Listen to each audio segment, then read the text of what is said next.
السلام عليكم حبيباتي ومرحبا بكم في قناتي. اليوم نحضر فطائر بخبز التورتيه، وصفه سهله وسريعه وبنينه بزاف. خليكم معايا نشوفوا المقادير وطريقه التحضير خطوه بخطوه. البنات راني ضفت لها 3 ملاعق من الزيت ونخليه اللحم تاعنا يتقلى على راحته ونشوفوه مع بعض. بعد ما تقلى لي اللحم تاعي راح نضيف عليه كريم ليكيد الخاص بالطبخ هكذا، نخليوها تقلى غير شويه ونطفيو عليها. هنايا اللحم تاعي راهو مازال سخون، حطيت فرماجة الشرائح والقليل من الدبشه ونحركو هكا يا البنات باش يدخلوا المكونات مع بعض،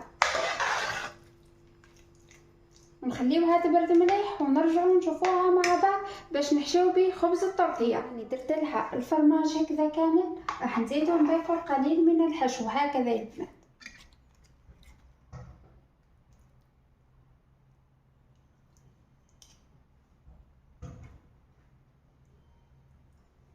راح نزيد نضيف القليل من البطاطا هكذا يا البنات. بعد ما تحطوا هكا الفرماج كامل تقدروا تقفلوها عادي بلا ما تحطوا الغراء اللي هو الفرينه والماء، هكذا كافي يا البنات. تهزوا الحبه تاعكم وتقفلوها هكذا يا البنات، تطويوها على 2 هكذا.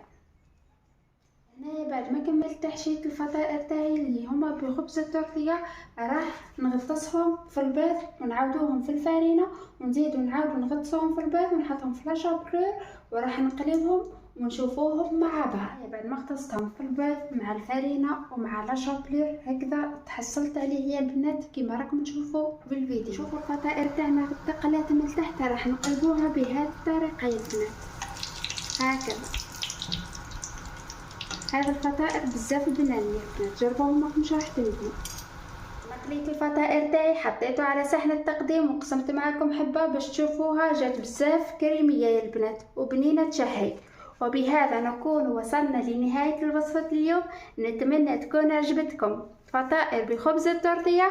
ما تنساوش لايك والاشتراك في القناه وتفعيل الجرس باش يوصلكم كل ما هو جديد من وصفات رمضانيه. ورمضان كريم علينا وعليكم، مع السلامه.